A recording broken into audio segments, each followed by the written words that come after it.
Hey everybody, JC here. Happy Tuesday afternoon. It is about 12:40 here in Porter, Texas. About to go do some Tesla FSD driving. Let's go. Push the little blue button. Start pulling out of my home driveway. Look for any cars coming. There are none. Take a left turn out of my driveway.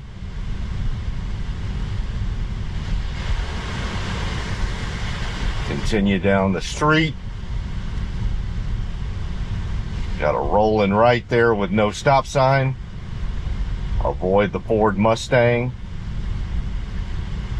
Come up to the stop sign at the end of my street. No oncoming vehicles. We're good to go.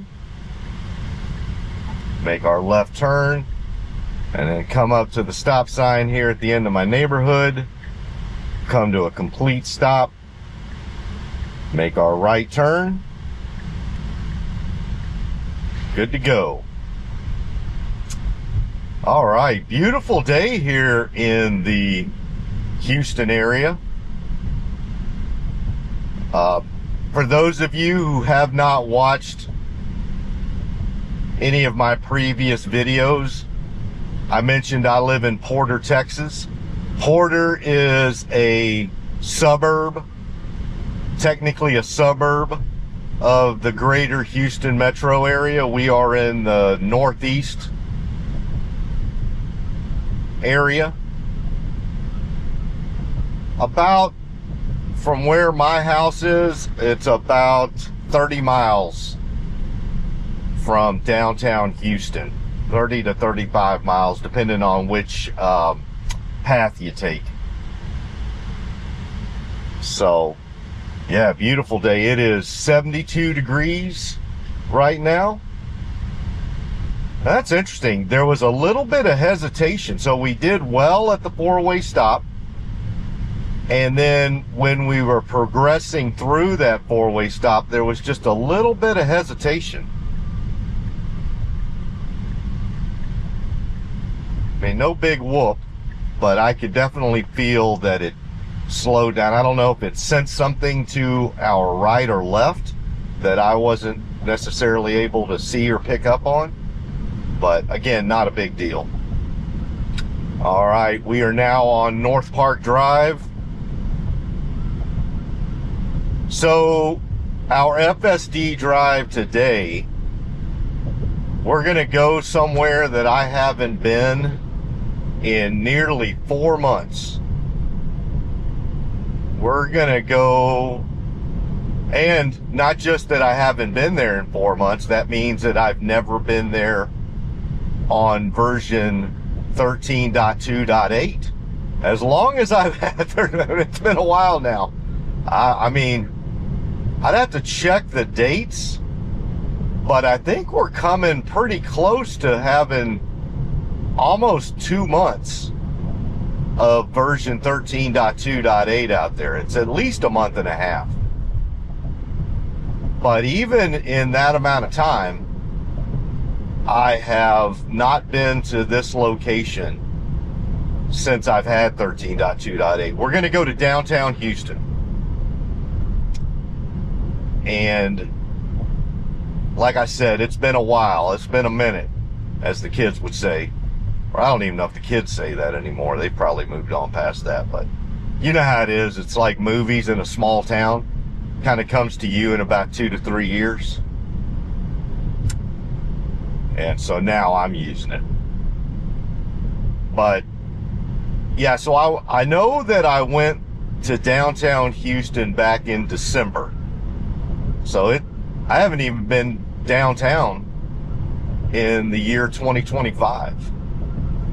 And one of the funny things about that is, I mean, prior to my retirement, I was basically going downtown every day, at least 3 days a week, and in some cases 4 to 5 days a week. Yeah, my schedule prior to my retirement, because I worked in a client-facing type of business, at KPMG is that I would generally go downtown 2 to 3 days a week. And that's where our office was, KPM. Well, it still is, but small little pothole there. And make sure, I'm going to come back to that because I've got some topics. Once we get up on 59 East Tex Freeway, I wrote down a few things to chit chat about. Yeah, remind me to come back to that one. So there was a very small pothole there. Now that's the good question there is, could FSD, even if it had identified that little, and it was small. That was not even one that we would even, broach about it being an issue. But forget about the fact that it was a very small one, just potholes in general. On that one there, because of the road construction, the fact that we had cones and construction to the left and vehicles to the right, there's really actually a pretty good question about, did it have an opportunity to even avoid that had it identified it well in advance, and the vehicles directly in front of us, right? So anyway, we're going to come back to that. So yeah, I would go downtown probably 2 to 3 days a week because that's where the KPMG office is located. But then the other 2 to 3 days a week, I would either go to a client's office somewhere around Houston, or have 1 or 2 days working from home. I think a lot of businesses have kind of gone to that quote unquote hybrid environment where they'll do 3 days in an office, or in our case, 3 days in an office or a client's location, and then 1 to 2 days working from wherever you so desire to work. I'm pretty sure KPMG is still in that hybrid mode. That's what we were in when I retired back in September, is we had moved to that hybrid mode. But it was mandatory that you were in either a KPMG office or a client location 3 days a week. So we had moved to that. So yeah, it's just, especially in a client-facing type of environment where you're needing to collaborate with people, it's just so important to have that face time. And plus, I can't talk to other type of businesses, but in a big four environment where the expectation is that you not only bring your A game every day, but that your A game gets better, right? Because you could have an A game as a senior associate, and if you don't improve, you're going to have a D game as a manager 2 to 3 years later. So really the only way to develop those skills to continue to progress is you kind of got to be around people. You got to be around other folks working in a team environment like you.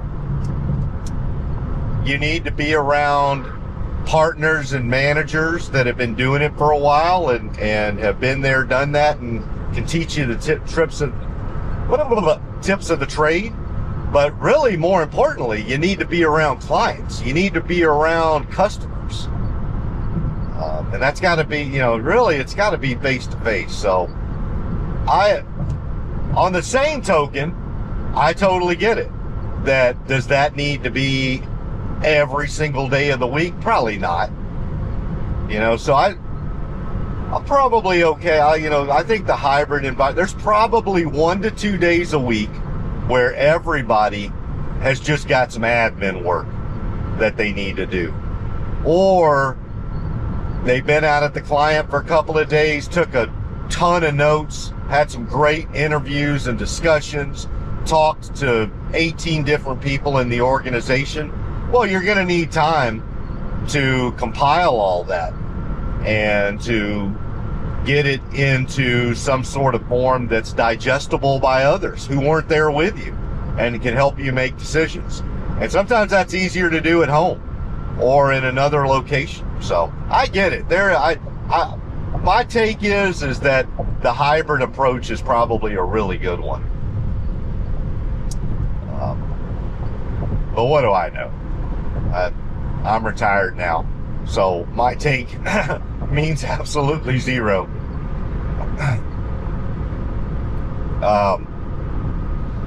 So yeah, we are headed to downtown Houston for the first time on 13.2.8, believe it or not. Oh, by the way, we are up on 59 East Tex Freeway now, doing a fantastic job. We're just going along with traffic. We are on the hurry mode with the 50% max speed offset. But as you can see,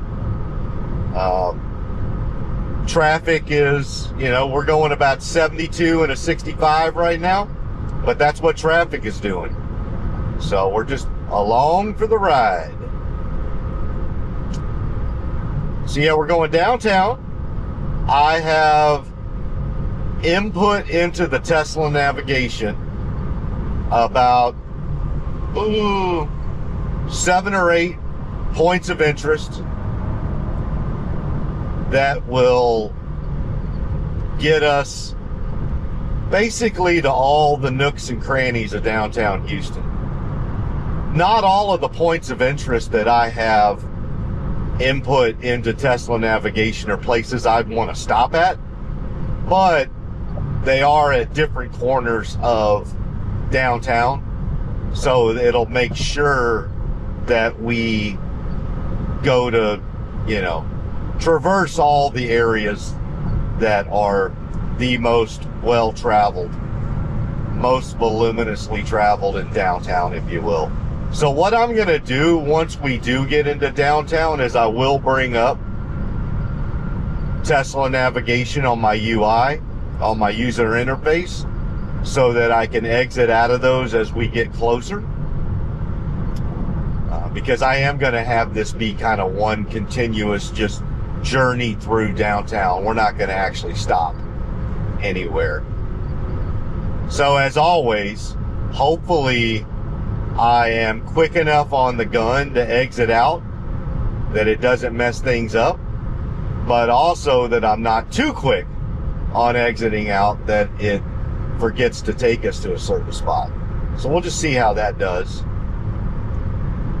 We're still about a good 15 to 20 minutes outside of downtown. So yeah, wrote down a few things, got some topics that I guess first thing I was going to broach is some of the questions I've gotten in YouTube about FSD.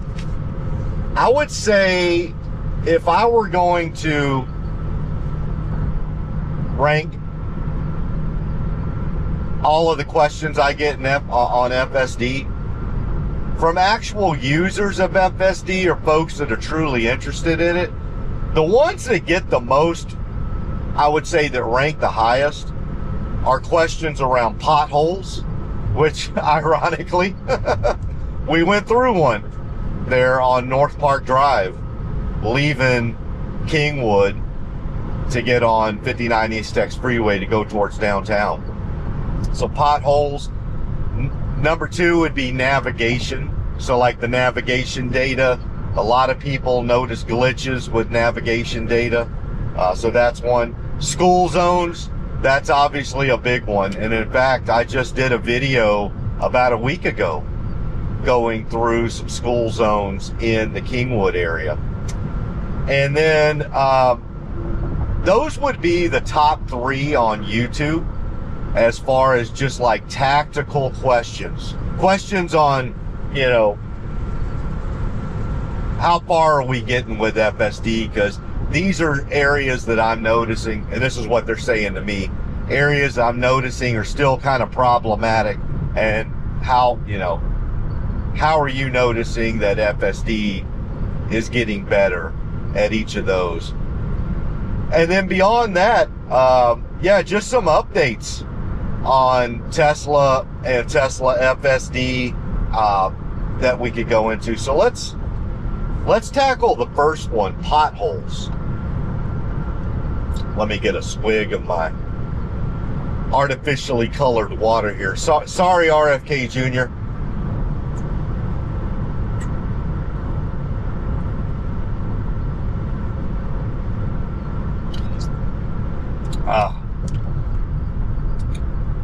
I need to drink more water, and I'm trying to drink more water and not as many Monster energy drinks and Coke Zeros and Diet Cokes and stuff like that. So I'm trying to get more and more water into my diet, so to speak. Obviously, most people don't think of water as being part of their diet, but it is. Anything you put into your body is technically part of your diet. So I'm doing that, but I'm not gonna lie. It's difficult for me right now early on. And so one of the things I'm doing to try to get more water into my body is, yes, unfortunately, I am using those artificial water enhancers. I don't do too much, just a splash. Well, that's a couple of splashes, as you can tell. But it is helping me get more water into my system. Now, granted, it is artificial, so it's not RFK Jr. approved. So that's why I said apologies, RFK Jr., that I'm not just drinking straight up water from the tap with no fluoride. I don't want to get into that, but God, is that the funniest thing in the world? Man. New York Times does a huge article on fluoride in the water and how terrible it is back in January. And then RFK Jr. comes out this morning and says, we're going to get rid of fluoride. And of course, what does the New York Times do? It's almost like they don't even check. Like, you can just do a Google search on yourself before you come out with your terrible takes. Anywho, I am not endorsing RFK Jr., nor am I endorsing the New York Times, or saying crap about either of them. Well, I'm kind of backhanding saying some crap about New York Times, but it's just so funny. The times we live in, like that you would literally crap on yourself from 3 months ago just to try to own somebody. It is the most interesting. Anyway, like I said, I don't want to make this is not politics. I try to stay out of politics on this content, but anyway, I couldn't avoid it. I'm drinking water with water enhancers with, obviously, not the most beneficial thing of just drinking straight up good old-fashioned water.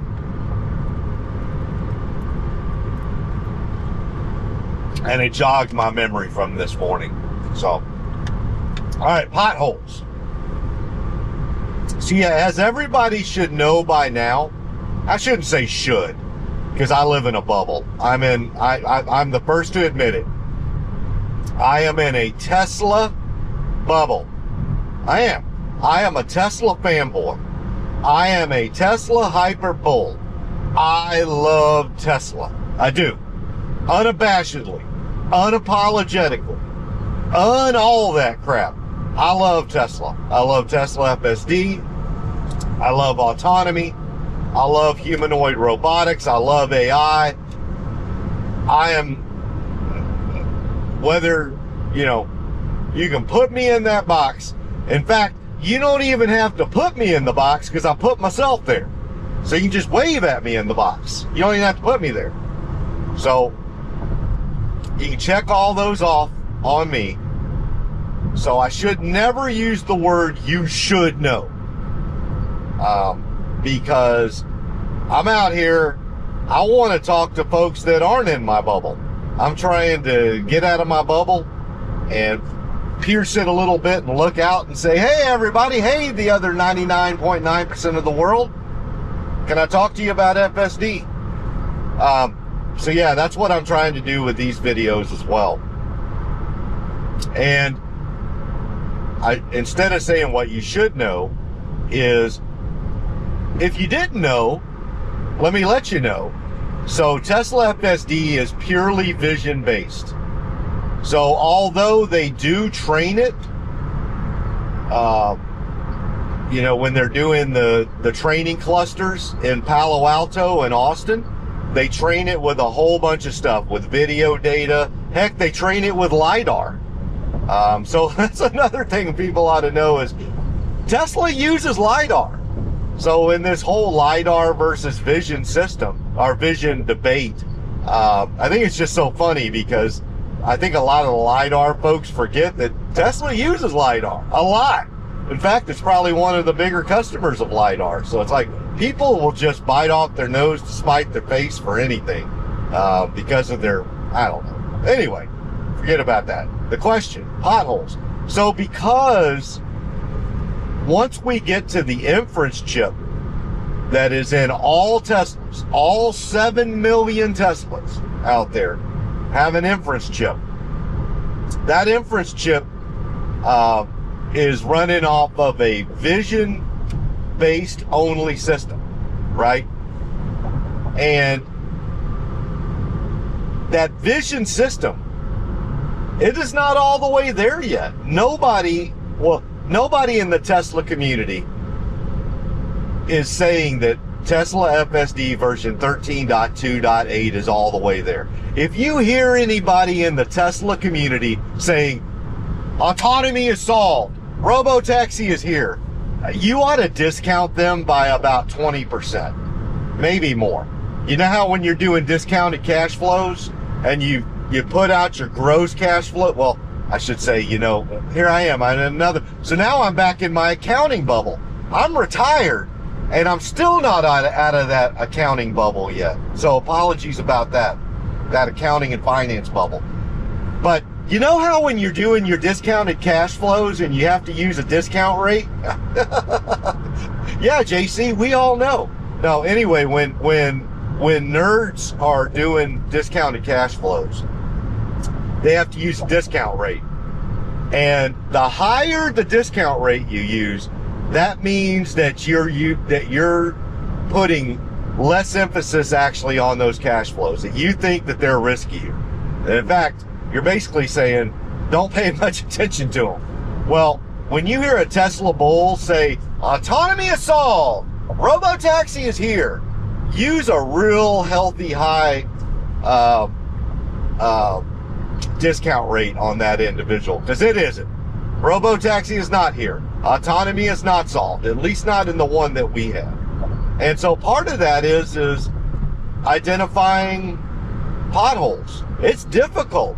Identifying potholes is one of the more difficult parts of the vision-based only system. It is, flat out. We acknowledge it, all right? Put a pin in that for a second. We're starting to get into the downtown area. Well, I thought we were moving over to maybe. Anyway, all right, take the pin back out. So yeah, potholes are just difficult. I mean, that's honestly, my only explanation to you is, am I noticing from time to time that it does identify a pothole and it does avoid it? Yes. But is it all the way there yet? Absolutely no. And so when it comes to potholes, school zones, that sort of stuff, we are still in the early days of the vision system getting really, really good at that stuff, right? There's a lot of things it's already really good at, but it's still developing, and it's just got to get more and more and more data. It's got to get more driver data. It's got to see more film, video clips of people doing it properly. And it's just tough, but you got to do it that way, right? You and I, all of us, we are a vision-based only system, right? That's what we don't have LiDAR in our brain. Maybe some of y'all do. And, but I can confirm for you that I have no LiDAR. I don't have radar or LiDAR in my brain or in my eyeballs. I have 2 eyeballs and that's it. But those eyeballs have allowed me to get on the road, see my surroundings, and have a ton of experiences, right? I have a ton of experience driving cars. I have 40 years of experience behind the wheel. So my eyeballs have allowed me to create millions upon millions of video clips in my brain that are memories of seeing this in the past. Well, that's what Tesla FSD is doing. The difference between me and Tesla FSD is, oh, let's make sure this, I don't know what that knucklehead was doing. He is acting like he was about to make a game time decision to get over here. Tesla FSD handled him well. So yeah, the only difference between me and FSD is I'm only purview to what I have seen, either in the driver's seat or in the passenger seat riding with somebody else. Tesla FSD gets everybody. And Tesla FSD is machine learning that doesn't go to sleep. And, you know, didn't hang out with his Marine buddies maybe a little too long in 1991 at a bar in Malaga, Spain, or Plymouth, England. All right, that's a story for another day. But Tesla FSD doesn't have those issues. All right, we're getting over back. So let's put a pin in our discussions about potholes and school zones and navigation data on Tesla FSD as we get ready to make our move into downtown Houston. Let me take another swallow of this water.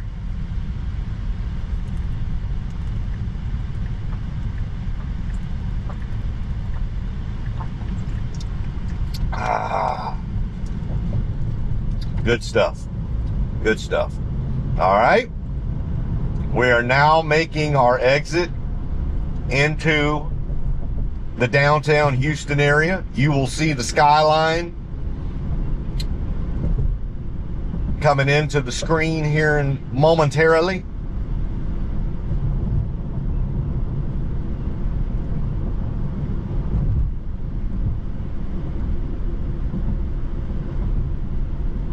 There she goes, downtown Houston. Haven't seen you in about 4 months, girl. Where you been? She's like, I've been right here. Where you been? All right. Now we have got to get across the entirety of these 4 to 5 lanes of traffic. And we've got to do it in about 300 to 400 feet. We're doing great thus far. Come on, baby. Come on, baby girl. You can do it. I think you need one more. You just need one more.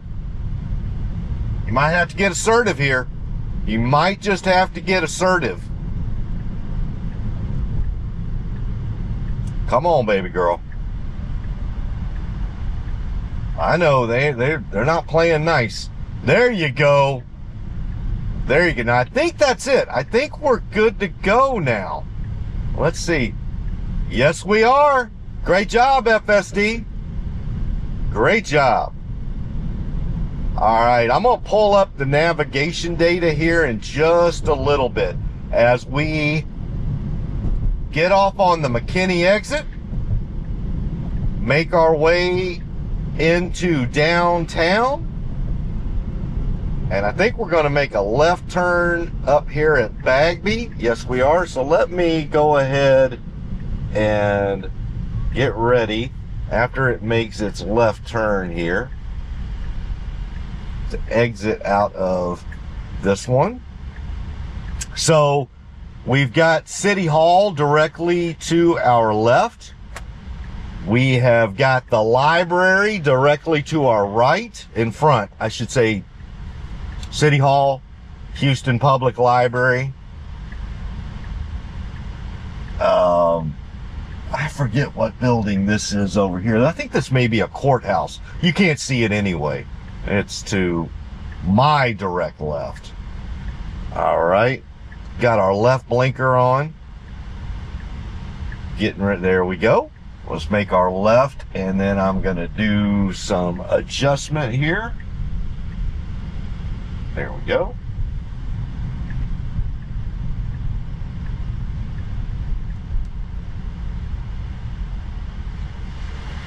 And we have got, I think that's Zilka Hall right there to our left. That is like a performing arts type of place. So a lot of plays, a lot of people, a lot of companies use it for company events. KPMG, I don't know about today, but back in the day, we used it quite a bit for like company town halls and stuff like that. So it's just kind of one of those all-purpose performing arts type of centers that you can use. It's great. And it's fairly new. I think it's been built in the last 15 years or so. All right, continuing on through here in downtown. We're in the Market Square area of downtown Houston. We're going to take a right up here on Texas Avenue.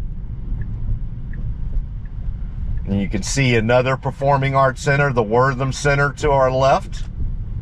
Got Market Square Shopping Center over here to our right. Houston Symphony directly in front of us. Got a great symphony. If any of y'all have any questions about the Houston Opera or the Houston Symphony, just leave them in the comments. I will get right back to you. I am a foremost authority on the Houston Opera and the Houston Symphony. Not. But I love it. I appreciate it. Man, what a skill set to have. Both opera and symphony, the voice. Believe it or not, we actually have one of the best music schools in the country just about 250 miles north of us in Denton. University of North Texas, one of the best voice schools in the country, music schools. So, make no mistake about it. The Houston Symphony and the Houston Opera, top notch.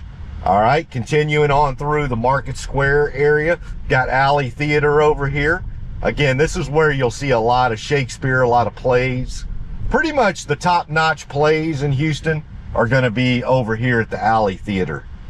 And like I said, you got the Opera Hall over here, the Jones Hall for the performing arts. That's basically our Opera Hall. You got I think, is that the Lancaster Hotel?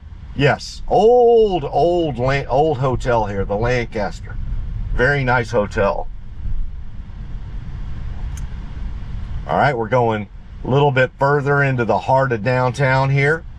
You're gonna have Chase Tower. I believe that is Chase Tower right there. That is the tallest building in Houston, the Chase Bank building. I believe that's the one. I could be right. Sometimes you get down here, but you don't really know. But I'm pretty sure, yep, that's the JP Morgan Chase building. That is the tallest building. I want to say it's 88 stories. So it's obviously not the tallest building in the United States, but it's the tallest one in downtown Houston or in the Houston area. All right. Continuing on through here in downtown, got going over the railroad tracks for the Houston Metro. Come to a stop sign.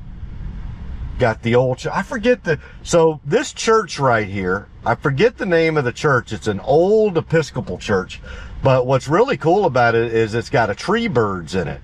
Tree Beards, I should say, Tree Birds.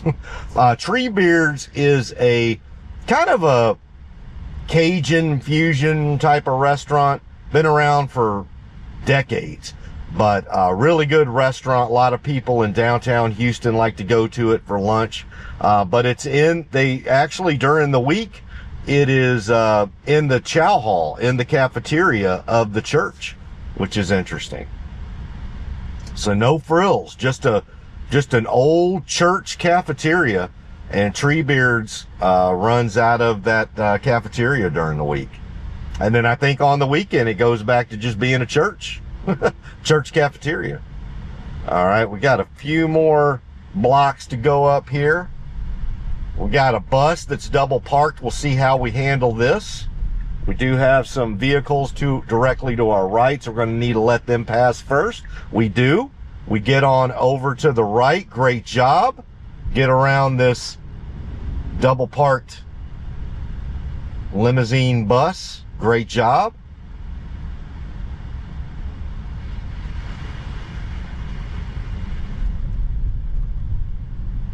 All right, we got about, let's see, what are we going by right now? We are going by, oh, that's a detention center. You do not want to ever visit that place.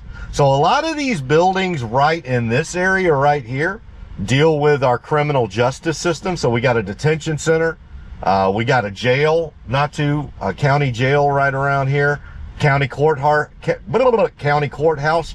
Generally speaking, you don't want to have to visit those places unless you're a lawyer and got to make your living in those places.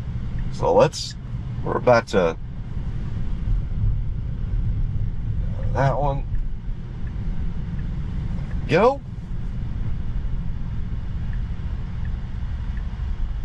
There. And we got Union Station right in this area. So right, if you look to our left, this right, that is I was about to say Minute Maid Park, but it is now sponsored by, gosh, I keep forgetting their name. I believe it is a Korean or Japanese company, big conglomerate company, starts with a D, like Daikan. Oh gosh, guys, I'm sorry. And apologies to both the countries of Japan and South Korea. My apologies and I guarantee you, before I go to my first Astros game this year, I am going to have that down. But Minute Maid is no longer the sponsor of the Houston Astros ballpark, but there it is right there. That's where the Houston Astros play. This is the Union Station area. All right, we're taking a right.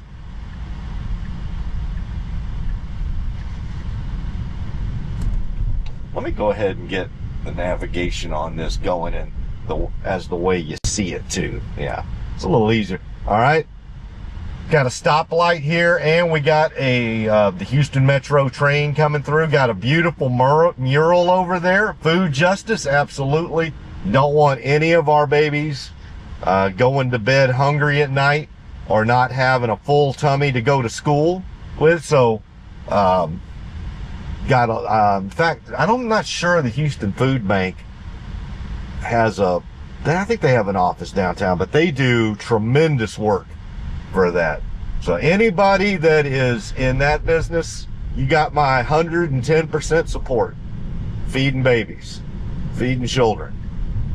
That should be bipartisan. There should be no disagreement. Oh, we got a Tesla up here right next to us. Got an older Model 3. I think his left mirror has seen better days. You can take that into service, son. All right, continuing on through.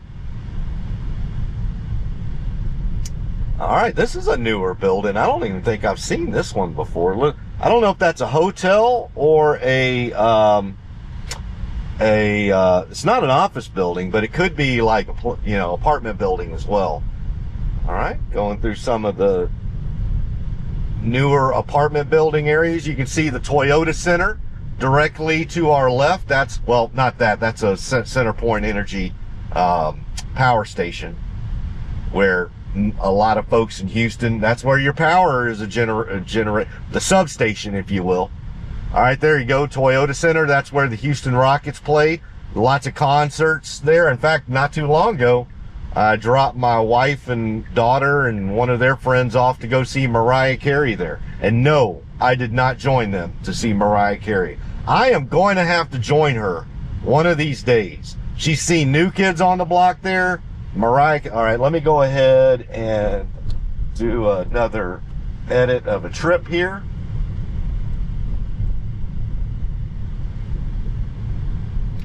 All right, as we continue to maneuver on through here. Went by the Toyota Center. Now we're going to take a right up here on P Street. Got a pedestrian to our right. Let's make sure we're cognizant of him. We are. He's cognizant of us as well.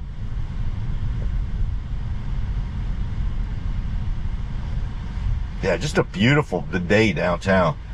You can tell there's been some quote-unquote gentrification of downtown, so you can see an old building right there that nobody's touched. That thing's been around since the 60s probably.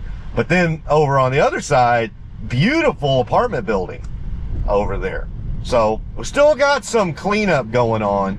I shouldn't use the word cleanup, but you know what I'm saying. We've got some rebuilding going on. But man, downtown, I'm gonna tell you what, when I first moved to Houston in the mid-90s, man, downtown Houston just sucked. Let's just be blunt.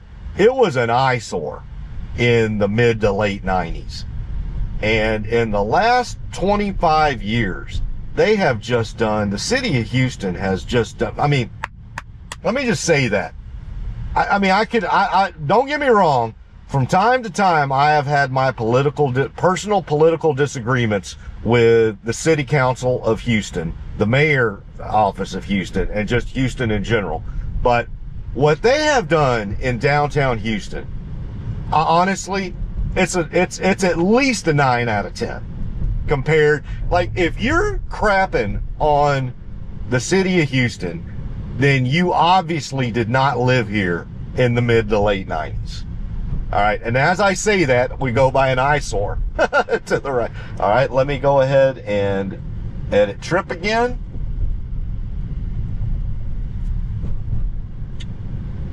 All right, continuing our looping around downtown. That was quick on the trigger right there. Again, that was on me, folks. Yeah. Man, it was like, okay, change of pace, we're going. All right. Now we're about to go by, this is I believe this is the Conoco building.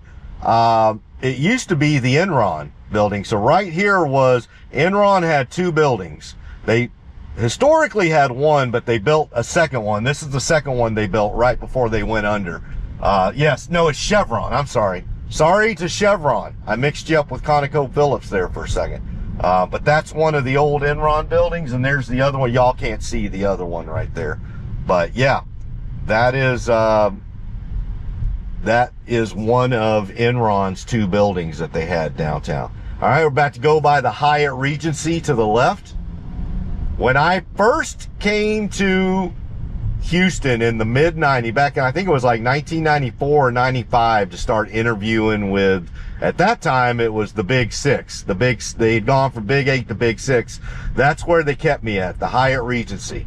So I actually did a whole bunch of interviews over like a week span, and just stayed at the Hyatt Regency here in downtown Houston. And it was a great stay. And yeah, interviewed with some of the Big 6 at that time, as well as some other companies.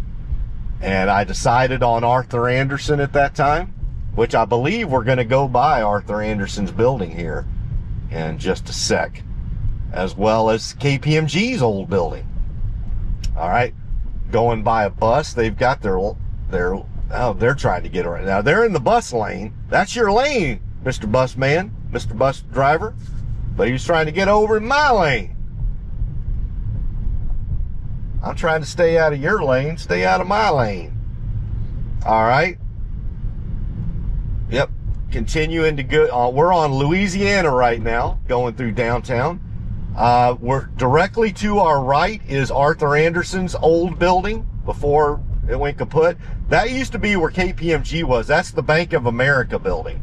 Or it used to be called the Bank of America building. I don't know if they call it that now, since I think Bank of America is part of Merrill Lynch now. But, you know, they still could have the name. All right, let me edit my trip here, because we're not going to the Lancaster Hotel. We are going to go by it. There we go. We've already been by the Lancaster, but we're going to go deeper down this way into downtown now, just for a tidbit. Once we make this left turn, let me get ready again.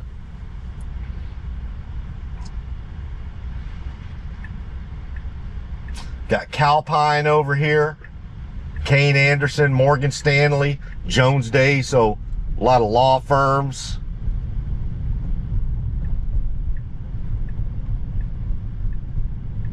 All right, we're gonna make a left turn here. I think this is Travis, yeah. All right. Wait for this pedestrian to cross the road. Great job, FSD. All right.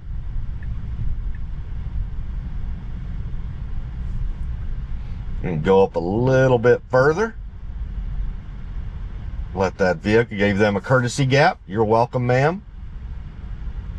Get around this work truck, this straight truck that's a work truck.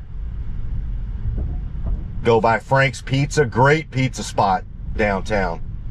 And no, I was not going to comment on what else. There's good sightseeing downtown. Another nice mural over there. Let's go ahead and exit that one. There we go. Yeah, we're back in the Market Square area of downtown.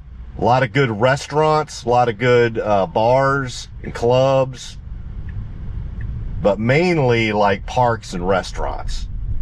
So like if you're wanting to eat downtown or hang out, have a couple of beers, this area of downtown is going to be chock full of them.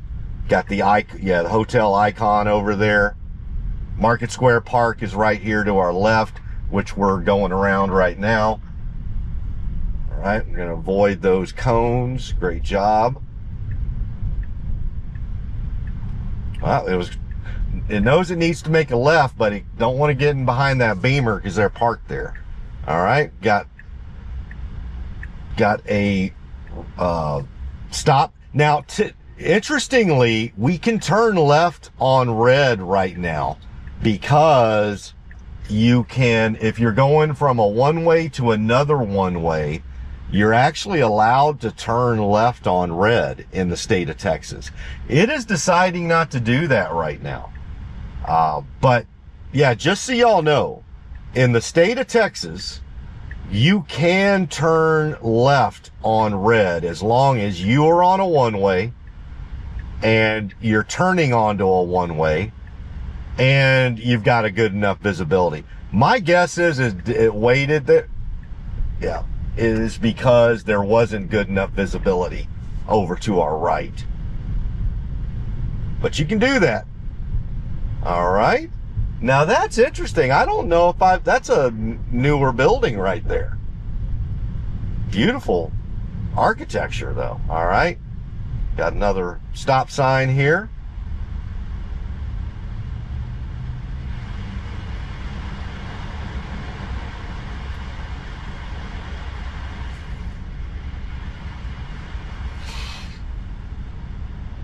Yep. See Jones Hall again to our right, the right side of our front windshield. I can't remember which building this is. That's an older building, but I can't remember who's in that.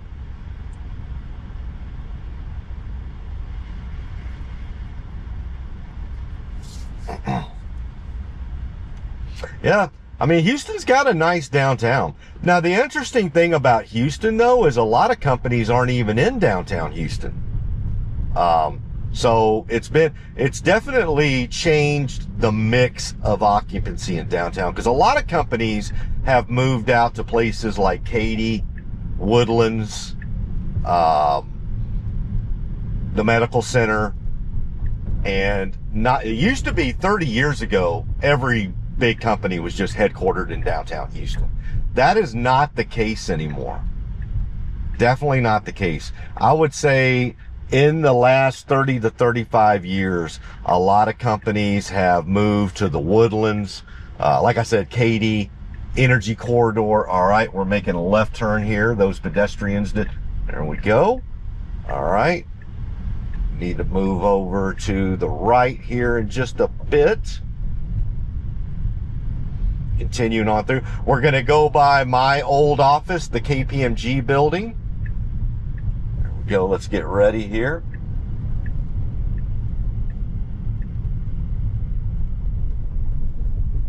And that is the KPMG office right there. Oh, it looks like they got some scaffolding out there.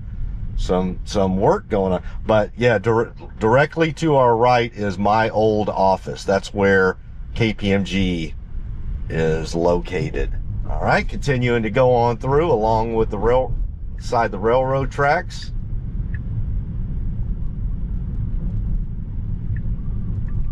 Got the old post office building to the left right there. You're going to get over on the right, take a right turn here on Caroline.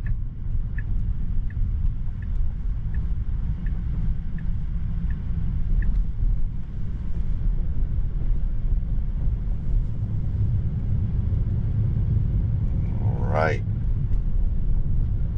And now we're in, I think this is a big mall, lots of food courts. Forget the name of markets. No. Let me go ahead and end that, and we're gonna hold. Then we got the Four Seasons Hotel is right there. You got the downtown club.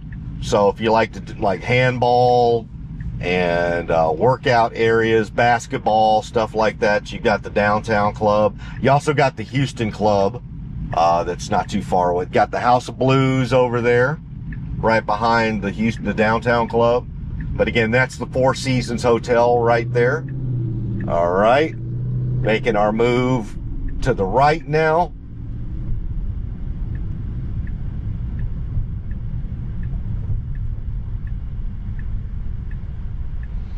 And we're going to take a right turn here on San Jacinto. Make sure we don't get out in front of that bus. Peek out here a little bit, but we do have oncoming vehicles, so we want to wait. All right, and there we go. We got a gap. And we took it.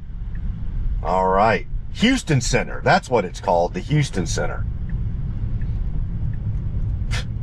Hey, you couldn't remember that, JC? Like, where do you live, JC? Houston. What do you think it is? It's a center. So what do you think it's called? I don't know. La Meridian Hotel right there.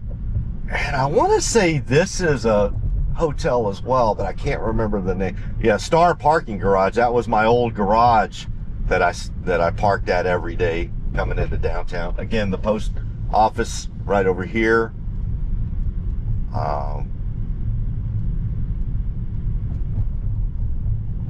The church, the Episcopalian Church.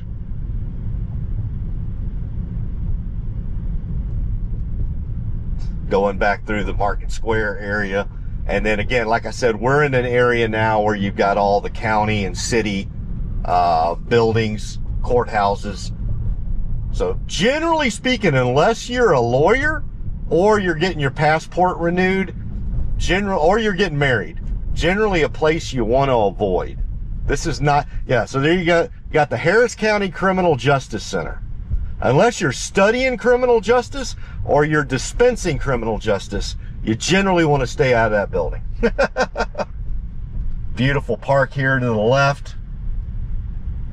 A lot of times you'll drive by here, you'll see a lot of the police academy cadets getting trained out there.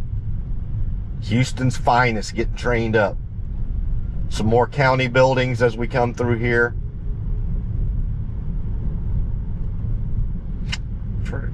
That looks beautiful. I can't remember. I'm sure that's another county building. All right. Got a Brinks truck. Gonna go by them very slowly. We will not be stopping next to a Brinks truck. You want to talk about the reddest flags of all red flags. He stopped right beside a Brinks truck. Wonder what he's up to. All right, we're making our way to the outskirts of downtown. And now you'll start seeing a bunch of bail bonds. Bail bonds, bail bonds, bail bonds, bail bonds. So, yeah.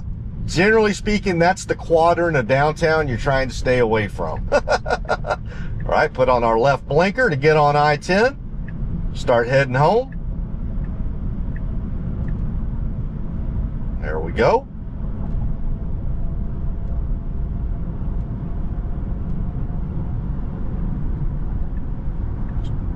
Just check the cameras there for a second. All right, now we're going to have to move over about 4 lanes of traffic here. But it's moving pretty swiftly, so shouldn't have too much of a problem. Oh, it wants to get around the roach coach, the taco truck. Oh, all right. Well, then get on over then. There you go. Great job. But I think we need to get over one more. Or maybe we can still... Yeah, okay, never mind. I forget. See how long it's been since I've been downtown? Yep. Great job, FSD.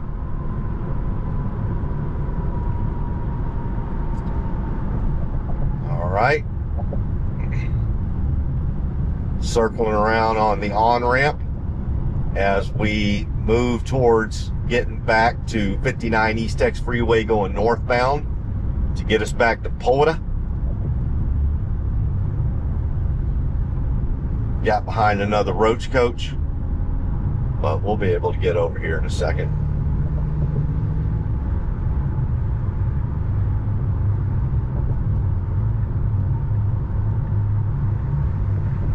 There we go, let them through.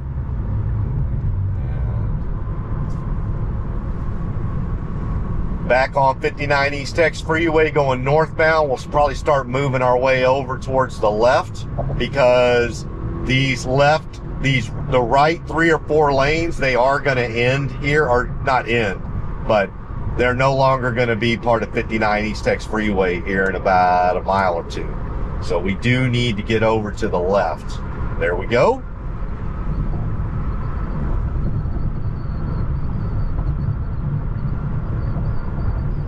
And continuing to, there we go, got all the way over to the left. And look at us. We're up to 81 now. Now what'll happen is, because we are in the hurry mode with the 50% max speed offset, we're gonna get all the way over here to the left. Hurry up, because anybody else that's going 70 to 75, we're gonna get around them. But eventually what's gonna happen is we're just gonna become part of traffic. And we'll probably settle in around 75 to 78. And be perfectly good to go in Houston, Texas. And so I do get some comments from time to time like, hey, it sure likes to hang out in the left lane. 2 things. Number 1, I am on the hurry mode with the 50% max speed offset. And number 2, welcome to Texas. Like, what's the old saying? Tell me you're not from Texas without telling me you're not from Texas. A lot of these highways and freeways around here, this is just the way people drive. They are fast here, and they use the left lane. We, in the state of Texas, now I will say this, if you get in the left lane and you camp there going 70 miles an hour, you're gonna get pushed off the road. But if you're 80 or above, you could use that left lane. So I do want to address that with some of the folks that comment about, man, you spend a lot of time in the left lane. I'm like, yeah, because I'm on the hurry mode with a 50% max speed offset. And oh, by the way, it is Texas. This isn't wherever. I will say the vast majority of people that comment to me are from outside the United States too. So I get it. Inside the U.S., yes, there are locations that crack down on that left lane pretty harshly. But not as much as, like, I'm assuming Europe is just terrible. Like Europe, there must be like, y'all get electrocuted when you get in the left lane or something for too long. Because I sure sense that. Man, come on to Texas, come visit us and drive around for a week. So I'm trying to help train up the robo-taxi. I'm not trying to appease somebody on a road in Yorkshire. I'm just not. I'm not.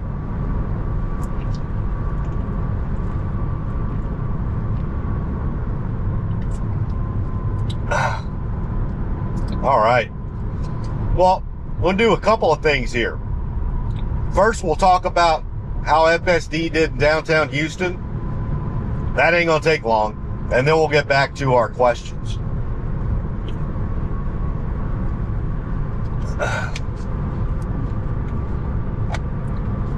But yes, FSD did great in downtown. There's not much to talk about. I took you on a tour, so hopefully everybody got to see places they might be interested in if they were ever interested in downtown Houston. Let me know in the comments if I've missed any place that y'all might have been interested in. But we went to a lot of spots. FSD did fantastic. I mean,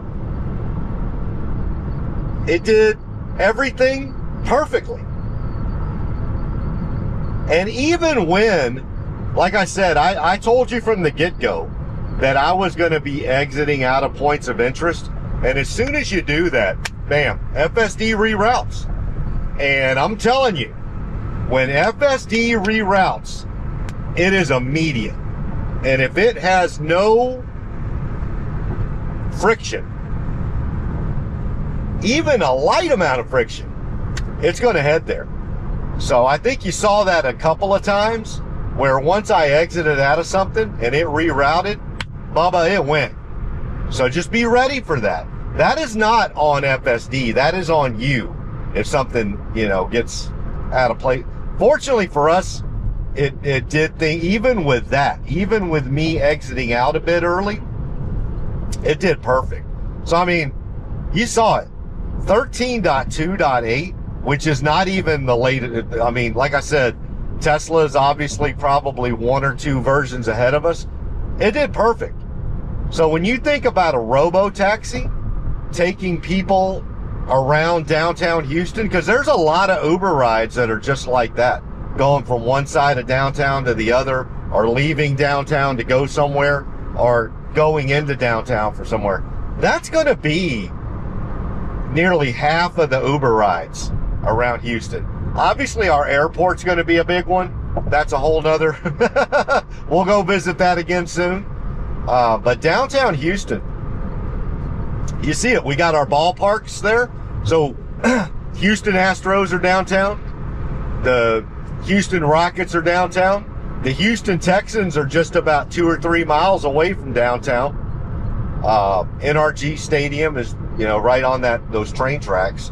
So essentially, and a lot of people go to downtown and park and then take the train to NRG. So you could say all three of our major sports teams, you're coming into downtown. And then let's add a fourth, our Houston Dynamo, the soccer team, the football team. You know what? I'll even, because I talk crap about Europe there for a second, let me appease them. Our real football team, the Houston Dynamo, they're downtown. So that's 4. We don't have a hockey team that we used to. I don't think we have a hockey team anymore. Man, that'd be embarrassing if we did and I didn't know about it. We used to have a hockey team. I know that, but I don't think we do anymore. And it wasn't like NHL. It was like one of those lower level leagues. But, and I think Houston would be a great place to have a hockey team. We have so many. I think we have more Canadians in Houston than there are Canadians in Canada. In Canada. I am so. That was not. I was just my tongue. You got to remember, I'm Texas, so my tongue gets tied up sometimes. It's fat. I got a fat tongue, so that just. But yeah, we have. I mean, some of my best friends, some of my best colleagues, my best clients are from Canada, and they live here in Houston now.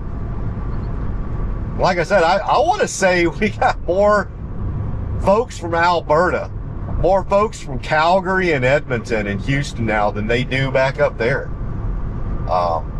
Because they've come here and they've bred. And I say that with all love, because you know what I love seeing This is one of the most beautiful things about Texas, is I have friends that moved down here from Calgary, Alberta, 35 years ago, about the same time I moved to Houston. Started at Arthur Anderson with me. And so they met, their wives are American, their kids are American, all of that. But you know what? Their kids are still Flames fans, or Oilers, or Edmonton Oilers fans. Like, they have raised their kids to be, you know, Canadian through and through. Even though they're proud Texans, they'll go to, you know, we'll go to Texans and Cowboys games together for NFL football. But make no mistake about it, they have raised their kids Canadian. Ooh! All right. Porsche, I love your vehicles. Some of your drivers are knuckleheads, though. You saw that right there. That was a knucklehead move as that car was getting out of the way. All right. Yeah, that, we need FSD and Porsche.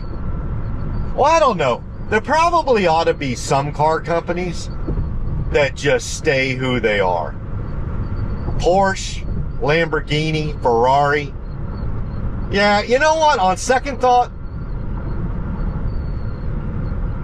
companies like Porsche, I mean, they're just, that is a niche market, right? And they are making EVs. But I'm not so sure that when somebody goes and buys a Porsche or a Lamborghini or a Ferrari, they're really that worried about, you know, autonomy or electrification. They probably just want to go vroom, vroom, right? They want to feel that. In fact, they don't even want automatic. They're in manual mode. So to them, if you're driving an automatic vehicle, you're already suspect, right?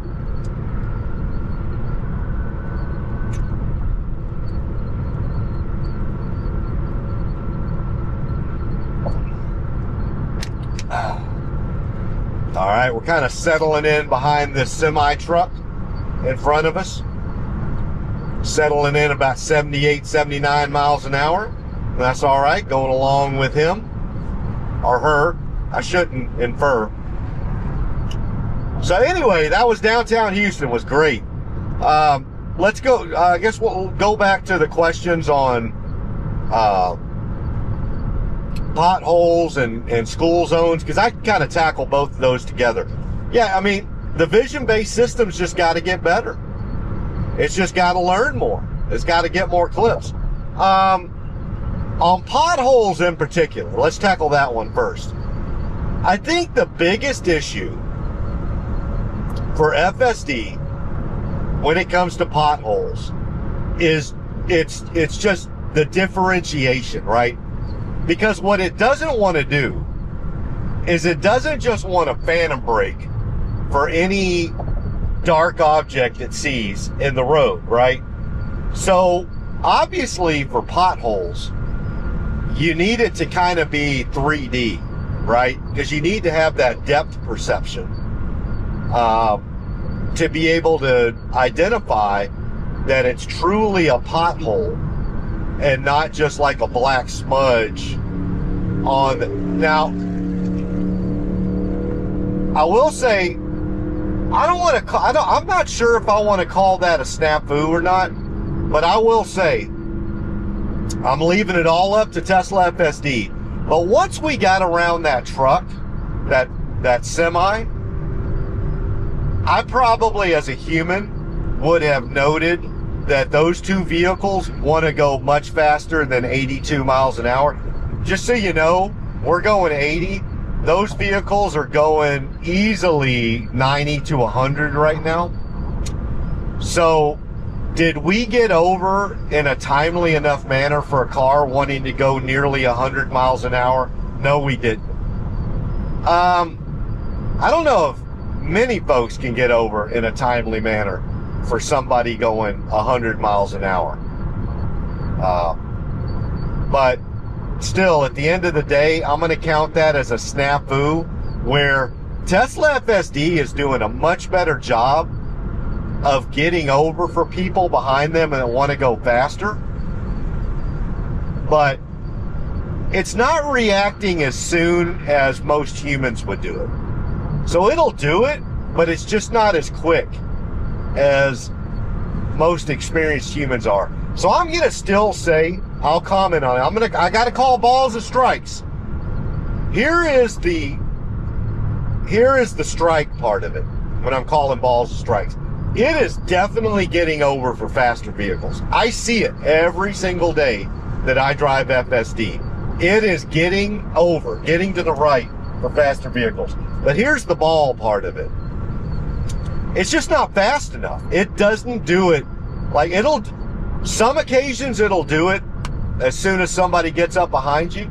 But I've seen it in other occasions where, and I don't know if it's because there's another vehicle maybe 200 feet ahead of us to the right, and it's like, well, let me go get around this vehicle first, then I'll get over for you. Most humans that are nice aren't going to do that. They're just going to go ahead and get over. I've got some of Harris County's fine. All right, well, let's see what we got here. We got an arrow saying we need to get to the right. And there we go. We get over to the right. But then it wants to get right back over to the left. And we need to get right back over to the right. But then again, the human in front of us did the same thing. So that's funny. So it's kind of hard to say that was a snafu on FSD for getting right back over when the human did the same thing. Got the cleaning truck out there.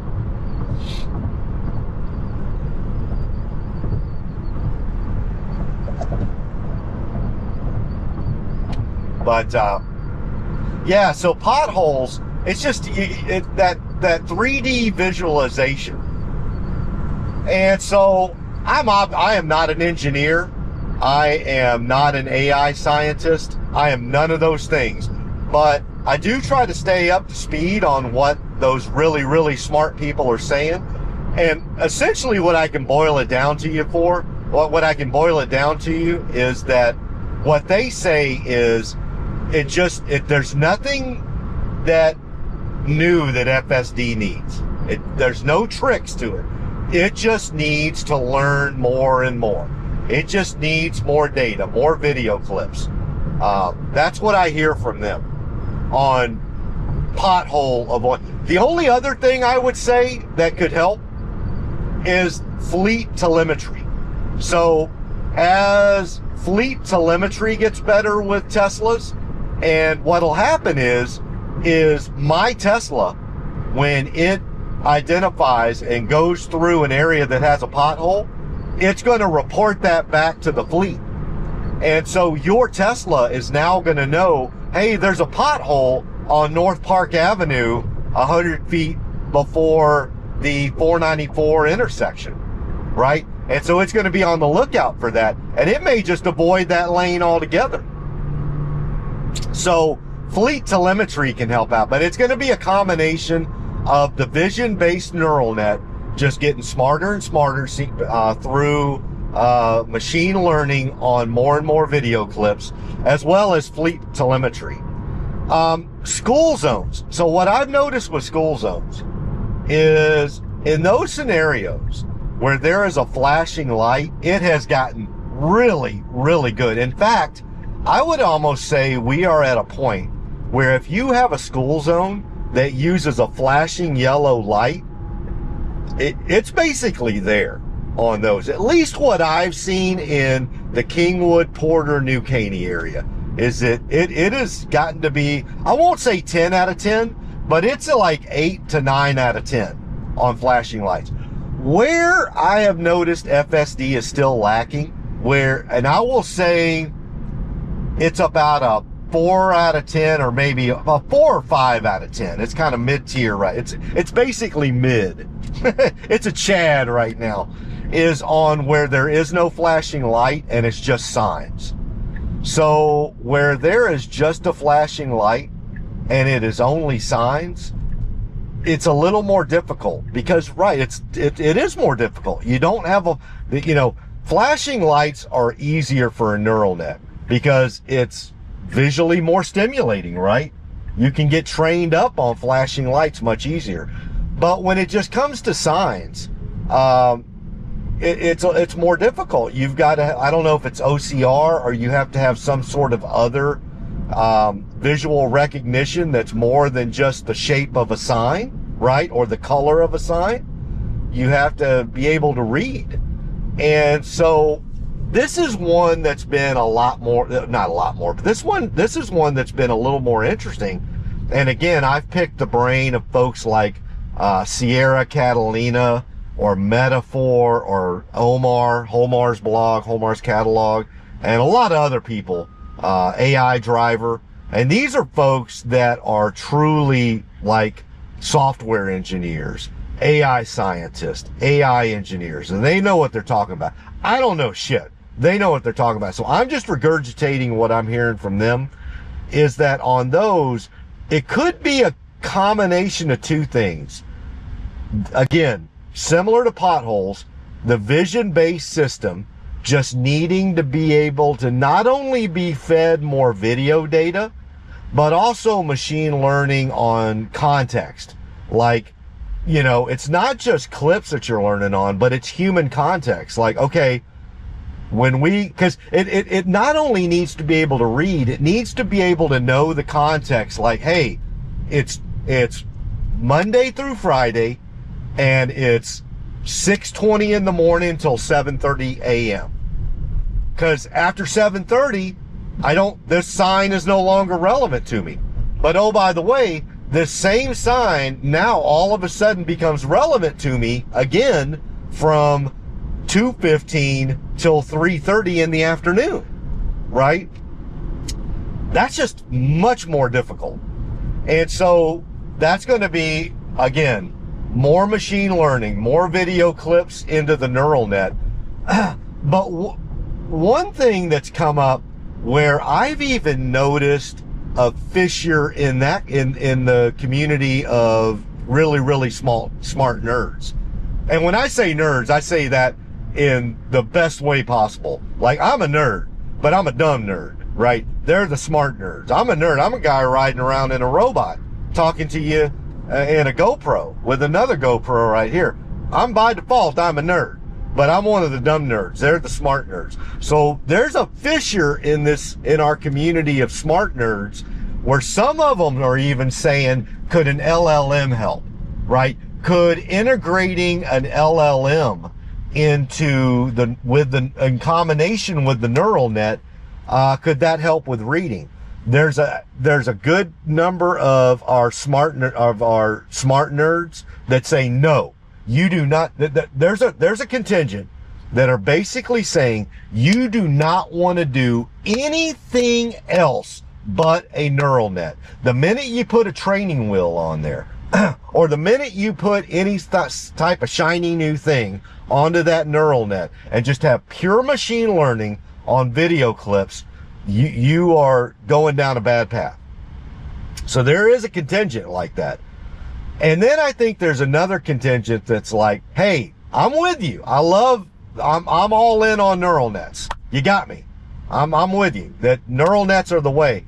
But that doesn't mean we can't incorporate LLMs, or we can't incorporate this or that. And, you know, you may even need an LLM to be able to read foreign languages or read sign. I'm spitballing out there. I'm kind of what they might be saying. Personally, I don't know enough to know which camp I'm in. And in fact, when you got smart nerds, disagreeing with each other, us dumb nerds are kind of like, well, okay, well, I'm just going to wait until it's proven out one way or the other, right? But I do think it's interesting. And I can see an argument both ways. Like, I don't want training wheels on the neural net. I've seen how good this neural net has gotten just in the, how long over a year now that we've been end-to-end neural nets for FSD, right? Since we went to version 12. We went away from V11 C++ coding, and we went to end-to-end neural nets on version 12. That was about 15 months ago. And I've seen it. Like, you don't have to tell me that neural nets are the way. So really the question is do you hurt the neural net by... Now, wait a second. This is interesting. I waited a while to get into the left turning lane. I haven't seen that before. That was a little bit of a snafu there. We got into the left turning lane, but I'm not going to... I got to call balls and strikes. It got in there a bit late. We were just kind of lucky that there were no other vehicles over here for us to contend with, because had there been and we didn't get over, we would have had to probably go down North Park another 100 feet and do a U-turn to reroute. I mean, not a huge deal, but still, it's a snafu.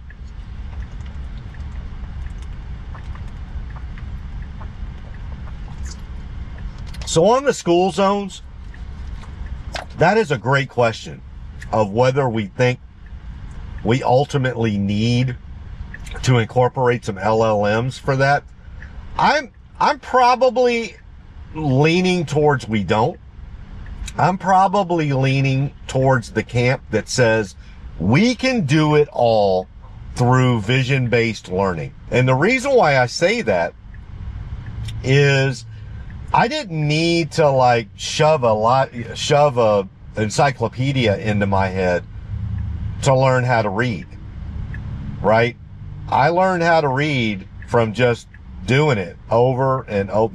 Now, that being said, I don't remember exactly how I learned how to read, because I was young.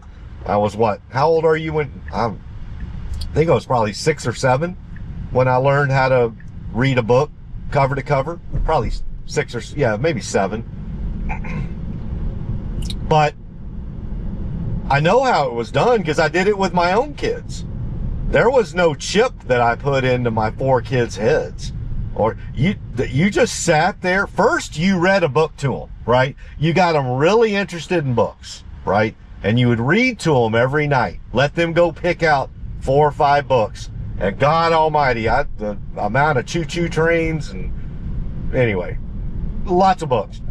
But then at a certain point, you got them in, and what you would do is you would have them sound out things, and you would go through with your finger and let them know when they got something wrong, right?